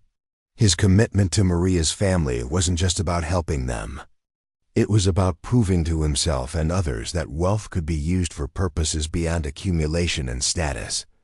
The crisis that would test everyone's resolve came the following week, when Sophia's parent-teacher conference triggered a chain of events that threatened to unravel everything they'd built. Mrs. Patterson, Sophia's teacher, was a well-meaning woman who had noticed dramatic improvements in Sophia's academic performance and social engagement since the family's move to Ahwatukee. However, she was also concerned about rumors regarding the family's living situation. "Mrs. Rodriguez," Mrs. Patterson said as they sat in the small conference room, "Sophia is doing beautifully in school. Her grades have improved, she's more confident, and she seems much happier. But I have to ask about your current housing situation." Maria had prepared for this question, but it still made her nervous. "We're living in temporary housing while our permanent home is being built. It's been arranged through a family assistance program." "I see. And this assistance program, is it through the county or a private organization?" The questions continued for another 20 minutes, with Mrs. Patterson probing gently but persistently about the details of their arrangement. Maria answered as honestly as she could while respecting the privacy of everyone involved. 2 days later, Maria received a phone call that confirmed her worst fears. Janet Mills, the social worker who had initially reviewed their case, was requesting a home visit to assess the family's current situation. "Mrs. Rodriguez, I want to be clear that this isn't a punitive review," Janet explained. "But we've received some inquiries about your family's living arrangements, and I need to document that everything is appropriate and in the children's best interests." Maria's hands were shaking as she hung up the phone. Despite Linda's assurances and the legal protections Jonathan had put in place, she felt the familiar terror of potentially losing her children to a system that didn't understand their situation. That evening, she called Jonathan with news of the impending social services review. His response surprised her with its immediate intensity. "Absolutely not," Jonathan said firmly. "This is harassment, not legitimate oversight. I'm calling my attorneys immediately." "Jonathan, please don't make this worse," Maria pleaded. "I can't afford to look like I'm trying to hide something or avoid review. I need to cooperate with social services to protect my children." The conversation that followed revealed the depth of Jonathan's investment in their family's welfare, but also the potential for their different backgrounds to create misunderstandings about how to handle challenges. "Maria, you don't understand how these systems work," Jonathan said, his voice carrying the confidence of someone accustomed to having problems solved by expensive lawyers. "Social services only has power if you let them. With proper legal representation, we can shut this down before it becomes a problem. "No," Maria said quietly but firmly. "You don't understand how these systems work for people like me. I can't fight social services with lawyers and money. I have to prove that I'm a good mother by cooperating, by being transparent, by showing that my children are safe and happy." The disagreement highlighted a fundamental difference in their approaches to challenges. Jonathan's instinct was to use his resources to overcome obstacles. Maria's instinct was to work within systems while maintaining her dignity and protecting her children. The resolution came from an unexpected source. Linda Morrison, who had been monitoring the situation, proposed a solution that honored both perspectives. "What if we arrange for the social services review to be conducted jointly with a family success evaluation?" Linda suggested during a three-way conference call. "Instead of treating this as a potential problem investigation, we present it as documentation of a successful family assistance program." The idea was elegant in its simplicity. Rather than fighting the review or submitting to it defensively, they would use it as an opportunity to demonstrate the positive outcomes of their arrangement. The review, conducted the following week, became a validation of everything they'd built together. Janet Mills toured their temporary home, interviewed the children, and documented the dramatic improvements in their health, education, and emotional well-being. "Mrs. Rodriguez," Janet said as she concluded her evaluation, "I want you to know that this is exactly what successful family assistance looks like. Your children are thriving, you're engaged and responsive as a parent, and you've created a stable, nurturing environment for your family." As Janet left, Maria felt a profound sense of relief, but also something more complex. She'd passed the test, but the experience had revealed how precarious their security still was, how dependent they remained on the acceptance and understanding of others. That evening, as she tucked her children into bed in their comfortable bedrooms, Maria reflected on the journey that had brought them to this point. They'd gained so much: safety, stability, hope for the future. But they'd also entered a more complex world where their choices and arrangements were subject to scrutiny and judgment in ways they'd never experienced before. The house on the Mayhem Desert was still months away from completion, but Maria was beginning to understand that building a new life was about more than constructing walls and installing plumbing. It was about creating a foundation strong enough to withstand the unexpected challenges that came with stepping outside conventional definitions of family, charity, and independence. And as she turned off the lights and headed to her own room, Maria smiled at the sound of her children's peaceful breathing, knowing that whatever challenges lay ahead, they would face them from a position of strength rather than desperation. 6 months after moving into the temporary house, Maria Rodriguez stood at the edge of what would become her family's permanent home, watching construction crews frame the walls that would shelter her children for years to come. The desert landscape stretched endlessly in every direction, broken only by the skeletal structure rising from the red earth, like a promise being kept one board at a time. But the view that should have filled her with hope instead stirred a complex mixture of gratitude and unease. The house taking shape before her was beautiful, more beautiful than anything she'd ever imagined calling home. But it was also a daily reminder of how much her family's future depended on the continued goodwill of a man she was still learning to understand. Jonathan Hayes stood beside her, consulting with Rebecca Torres about window placement and solar panel installation, his enthusiasm for the project evident in every gesture. Over the past months, he'd thrown himself into the construction process with an intensity that surprised everyone, including himself. He'd spent more time in Phoenix than in Malibu, living in extended-stay hotels and visiting the construction site daily. The kitchen island should be positioned to allow sight lines to the living room, Jonathan was explaining to Rebecca, so Maria can prepare meals while supervising homework and family time. Maria appreciated his attention to her family's needs. But the conversation also highlighted something that had been troubling her for weeks. Jonathan knew intimate details about her children's routines, their personalities, their needs. He'd earned that knowledge through months of genuine involvement in their lives, but the dynamic still felt unbalanced in ways that made Maria uncomfortable. "Jonathan," she interrupted gently, "could I talk with you privately for a moment?" They walked away from the construction noise toward a cluster of Joshua trees that marked the edge of the building site. In the desert silence, surrounded by the vast Arizona landscape, Maria tried to find words for feelings she'd been struggling to understand. "I need to ask you something, and I need you to be completely honest," she began, her voice steady despite her nervousness. "Why are you really doing this?" Jonathan looked genuinely surprised by the question. "I've told you why. Because I want to help your family achieve security and stability. That's what you tell Linda and the lawyers and the construction crew," Maria replied. "But I'm asking why you personally have invested so much of yourself in our lives. You don't just write checks and walk away. You're here almost every day. You know my children's favorite foods. You remember Sophia's art projects and Miguel's asthma medications. That's not normal wealthy person charity behavior."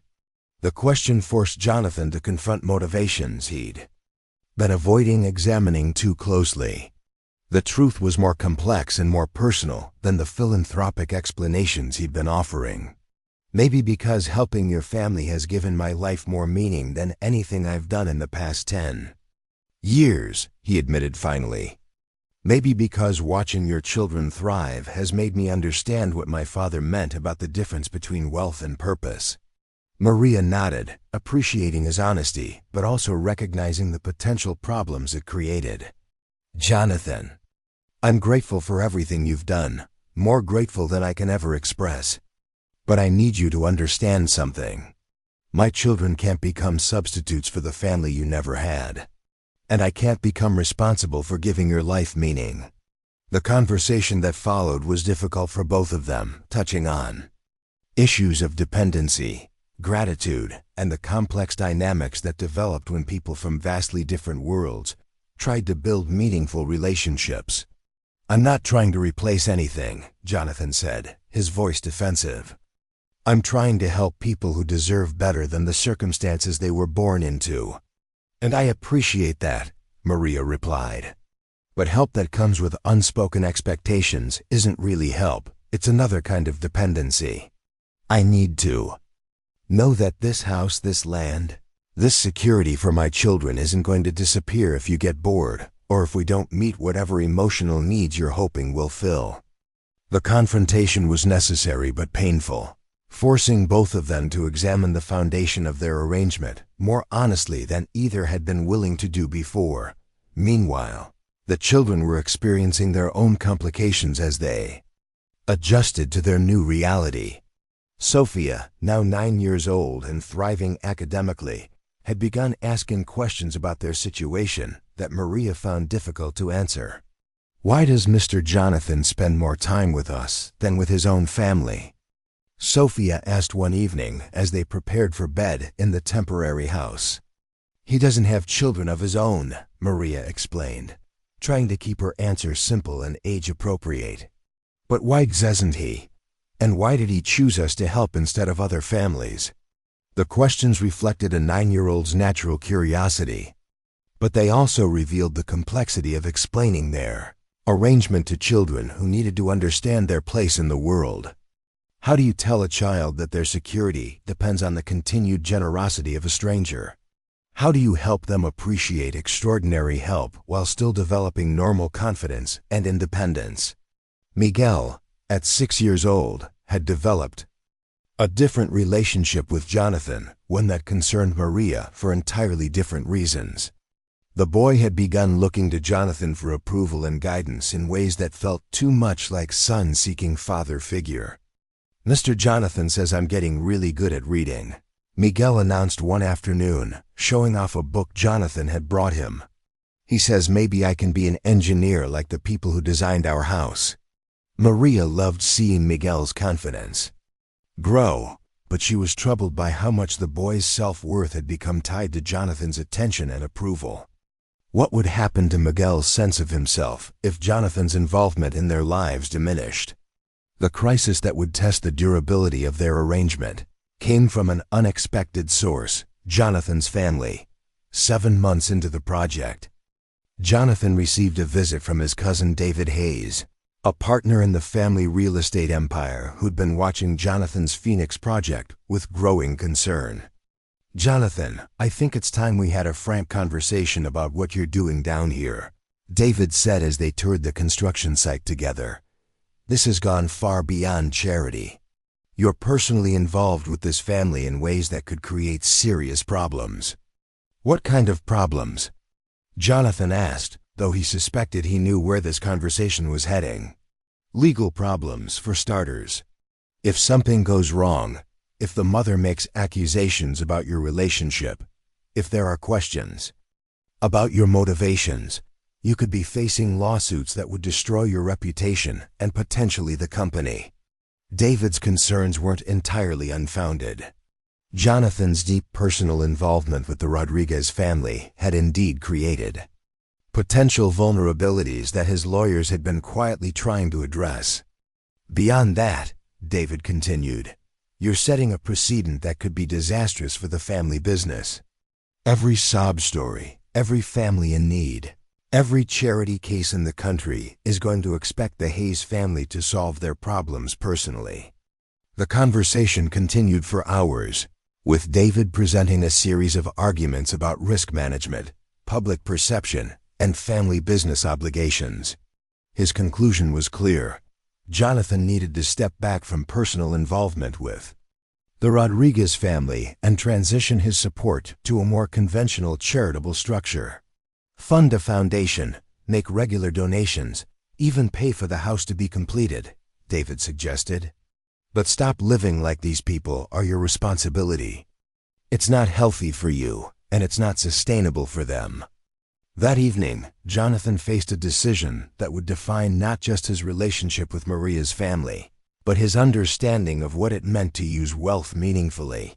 The conversation with David had forced him to confront questions he'd been avoiding. Was his involvement with the Rodriguez family genuine help? Or was it an attempt to fill emotional voids in his own life? Was he empowering Maria and her children, or creating dependencies that could ultimately harm them? Meanwhile, Maria was dealing with her own family crisis. Her sister Elena had called from California with news that would complicate their situation in unexpected ways. "Maria, I have something to tell you, and I don't know how you're going to react," Elena said during their nightly phone call. "David finally found work, good work, with benefits and steady pay. We're getting back on our feet financially." Maria felt genuinely happy for her sister's family, but Elena's next words would challenge everything about their current arrangement. "The thing is, we want you and the kids to come stay with us. David's company has a good benefits package that would cover health insurance for all of you. The cost of living is lower here than in Phoenix, and you could probably find work that pays better than the diner." The offer represented something Maria had dreamed of since Carlos's death: the chance to be near family, to have built-in support systems, to raise her children surrounded by people who love them unconditionally. But it also represented a fundamental challenge to the path she'd chosen with Jonathan's help. The house in the desert was nearly finished. The children were thriving in their schools. They'd built routines and relationships in Phoenix that had given them stability for the first time since Carlos's death. "Elena, I don't know what to say," Maria replied honestly. 6 months ago, I would have said yes immediately, but things are complicated now." "Complicated how?" "Because of the rich guy who's building you a house." The blunt question forced Maria to examine her own motivations and attachments.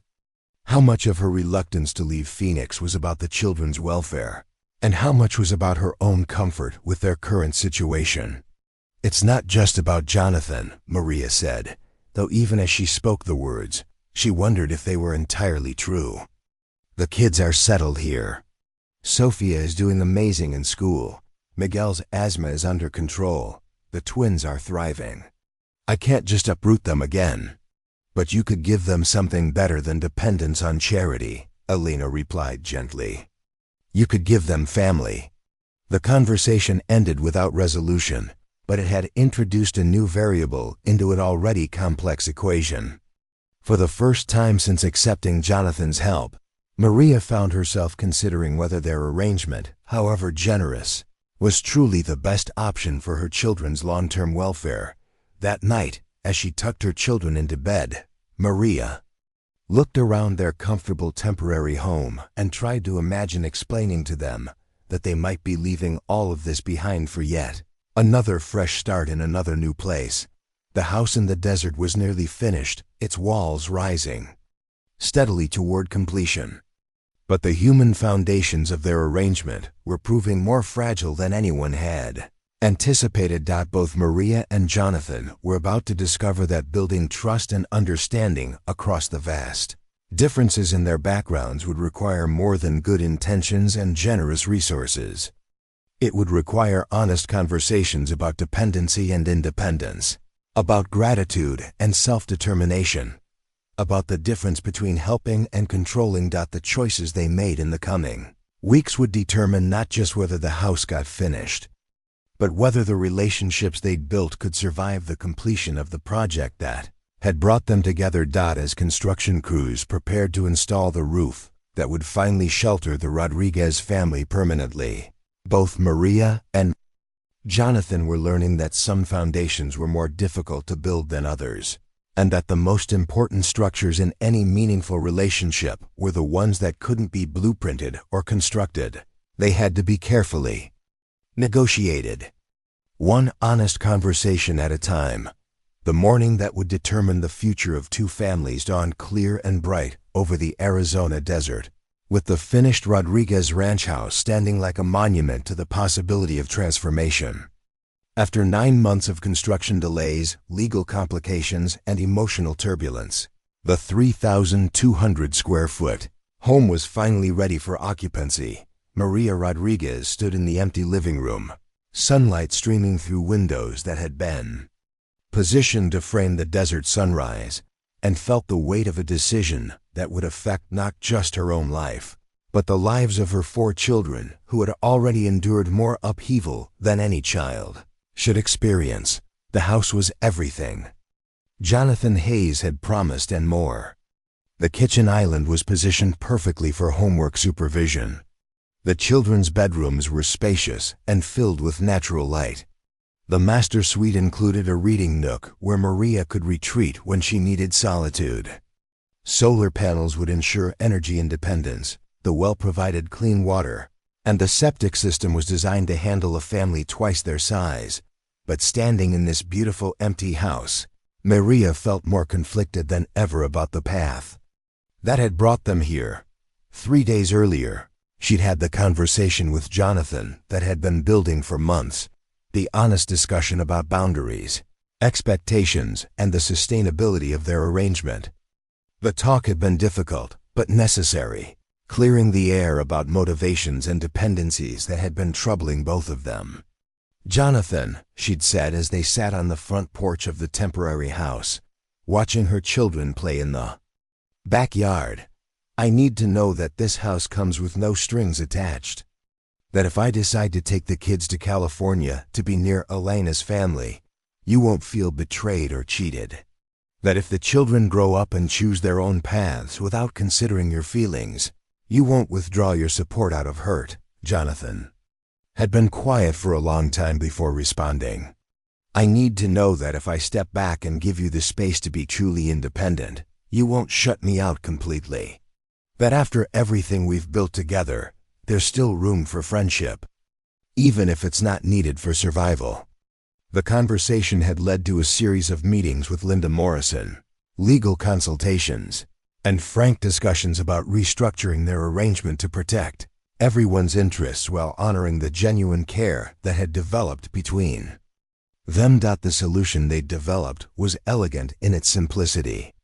The house and 5 acres of surrounding land would be deeded directly to Maria, with no mortgage, no conditions, and no obligations. Jonathan would establish a modest trust fund for the children's education, managed by an independent trustee. Beyond that, Their relationship would be based on choice rather than necessity, but knowing that the arrangement was legally sound and emotionally healthy didn't make the decision easier for Maria.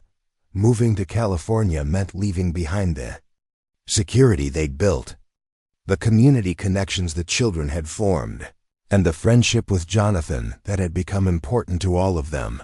The choice became more complicated when Elena arrived from California for a week-long visit, bringing her husband David and their 2 children to meet the family they'd been supporting from afar. "Maria, this house is incredible," Elena said as they toured the completed ranch home together. "I had no idea how beautiful it was going to be. The children must be so excited to finally move in." But Elena's visit also allowed her to see firsthand how much the Rodriguez family had changed during their time in Phoenix. Sofia had become confident and articulate, speaking passionately about her school's art program and the friends she'd made. Miguel's health had improved dramatically in the desert climate, and he'd developed interests in astronomy and engineering that were being nurtured by excellent teachers.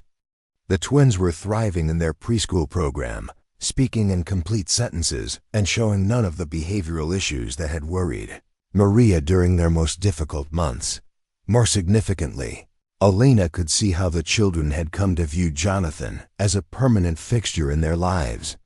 He wasn't a father figure exactly, but he was something unprecedented in their experience, a reliable adult who cared about their welfare without being obligated to do so by blood or marriage. "Uncle Jonathan promised to teach me to identify desert plants," Miguel announced during dinner on Elena's 3rd day in Phoenix. "And he's going to help me build a telescope so I can see the stars better from our new house." Elena looked at her nephew with a mixture of happiness and concern. The boy was clearly thriving, but his attachment to Jonathan was also obvious and potentially problematic if the relationship wasn't sustainable.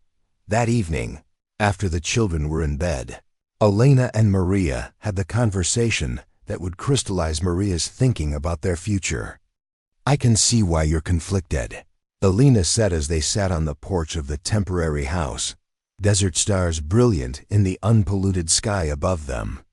"The kids are obviously doing well here, and Jonathan seems genuinely committed to your family's welfare, but," Maria prompted, hearing the reservation in her sister's voice. "But this isn't normal.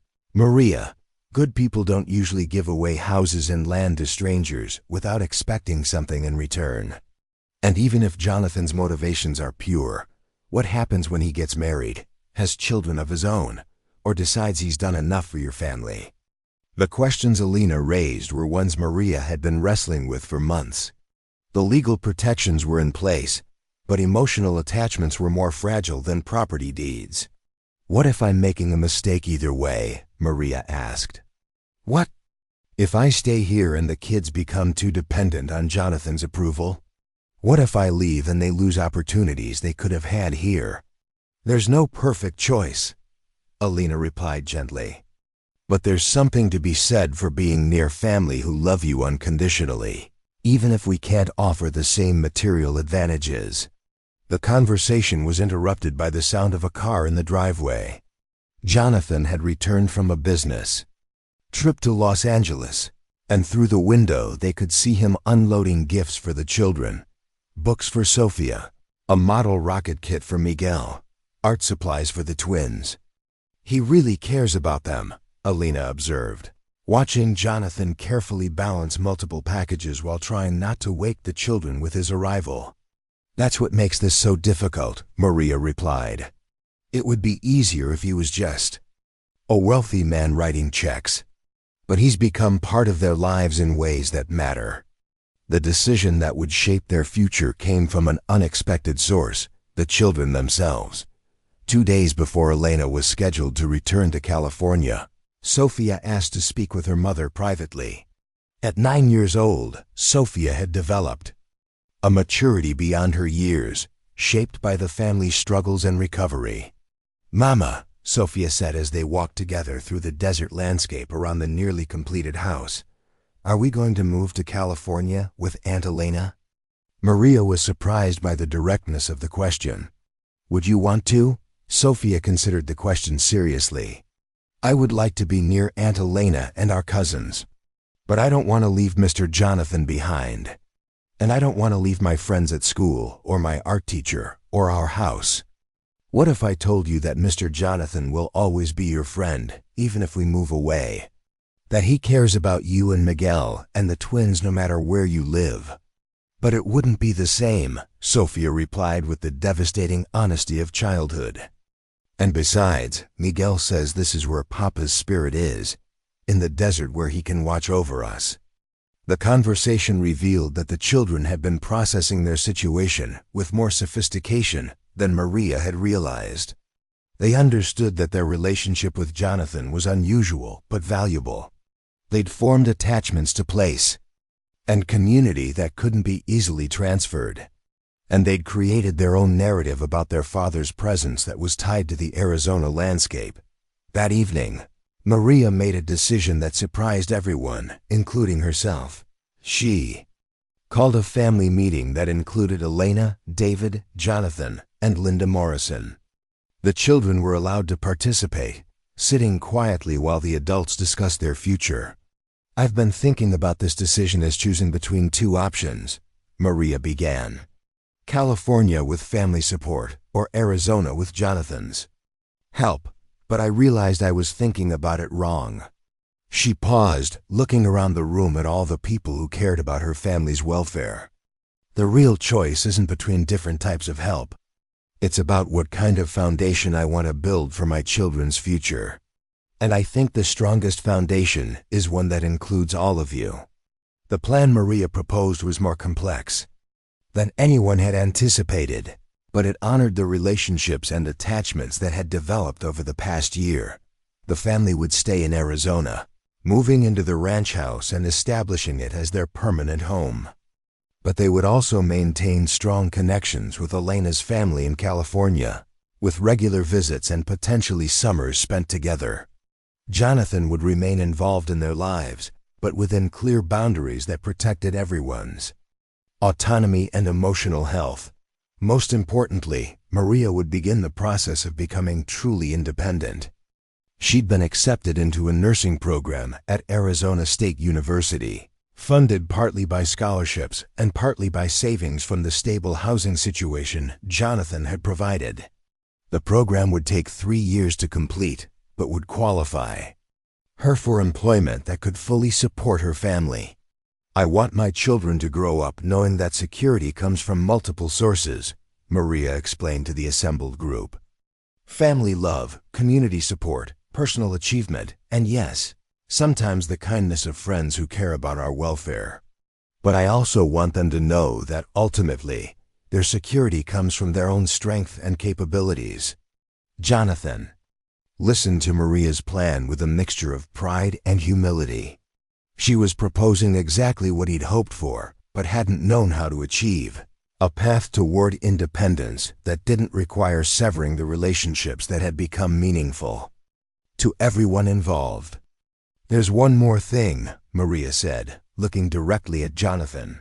I want you to know that what you've done for my family goes far beyond the house and the land. You've shown my children that good people exist in the world, that help can come from unexpected sources, and that wealth can be used to lift others up rather than just accumulate more wealth. The conversation continued for hours, working out practical details and emotional boundaries, but the fundamental decisions had been made. The Rodriguez family would stay in Arizona, but they would do so as independent people who chose their relationships rather than depending on them for survival. 6 months later, Maria Rodriguez stood in the kitchen of her ranch house, preparing dinner for her children and their guest, Elena, who was visiting for Sophia's 10th birthday. Through the window, she could see Miguel and his cousins working on a telescope project with Jonathan, who had driven down from his Phoenix office for the birthday celebration. Maria's hair had grown back, not to its original length, but to a comfortable shoulder-length style that framed her face and reflected the woman she'd become, stronger, more confident and more complex than the desperate mother who'd sold her hair in a Scottsdale salon 2 years earlier. She was halfway through her nursing program, earning grades that qualified her for academic scholarships and work-study positions. The children were thriving academically and socially, with Sophia winning regional art competitions and Miguel developing into a serious student of astronomy and mathematics. But perhaps most importantly, the relationships that had been built through crisis had evolved into something sustainable and healthy. Jonathan remained involved in their lives, but as a chosen family friend rather than a necessary benefactor. Elena's family visited regularly, providing the children with cousins and extended family connections. Linda Morrison had become a trusted advisor who helped Maria navigate the complexities of higher education and career planning. As Maria watched her children play in the desert sunset, she reflected on the journey that had brought them to this moment of security and possibility. The sacrifice of her hair had been just the beginning, the first step in a transformation that had required courage, humility, and faith from everyone involved. The ranch house stood solid and permanent against the Arizona landscape, its solar panels gleaming in the evening light, its walls sheltering a family that had learned to build security from multiple sources. But the real foundation of their stability wasn't made of concrete and steel. It was made of relationships based on mutual respect, clear boundaries, and the understanding that true help empowers people to help themselves. That night, as Maria tucked her children into beds that were truly their own, in a house that would always be their sanctuary, she thought about the woman who had stood in a dark bathroom 2 years earlier, preparing to cut away the last vestige of her former identity. That woman had been brave enough to sacrifice her hair to feed her children. But it had taken even more courage to accept help with dignity, to build relationships across vast differences in background and resources, and to create a foundation for her children's future that honored both their need for security and their capacity for independence. The desert night was filled with the sound of wind through the Joshua trees and the distant calls of coyotes. But inside the ranch house, 4 children slept peacefully, their dreams filled with possibilities that had seemed impossible when their mother first heard the scissors close through her hair in that upscale Scottsdale salon. Sometimes the most extraordinary transformations began with the most ordinary acts of love. And sometimes, when desperation met compassion, when sacrifice met generosity, when different worlds collided with mutual respect, the result was something none of the participants could have imagined at the beginning: a new kind of family, built not on blood or obligation, but on the choice to care for each other's welfare across all the boundaries that typically divided people. The story that had begun with a mother's desperate sacrifice had become something larger, a testament to the possibility that wealth and poverty, privilege and struggle, could meet in ways that transformed everyone involved. And in the end, the most valuable thing Maria Rodriguez had gained wasn't the house or the land or the financial security, but the knowledge that her children would grow up understanding that help could come from unexpected sources, that kindness existed in the world, and that their own capacity for strength and resilience was the most reliable foundation for whatever challenges and opportunities lay ahead. The scratching sounds of desperation had been replaced by the solid foundation of hope, built one relationship, one conversation, one act of mutual respect at a time. Up next, you've got 2 more standout stories right on your screen. If this one hit the mark, you won't want to pass these up. Just click and check them out. And don't forget to like, subscribe, and turn on the notification bell so you don't miss any upload from us.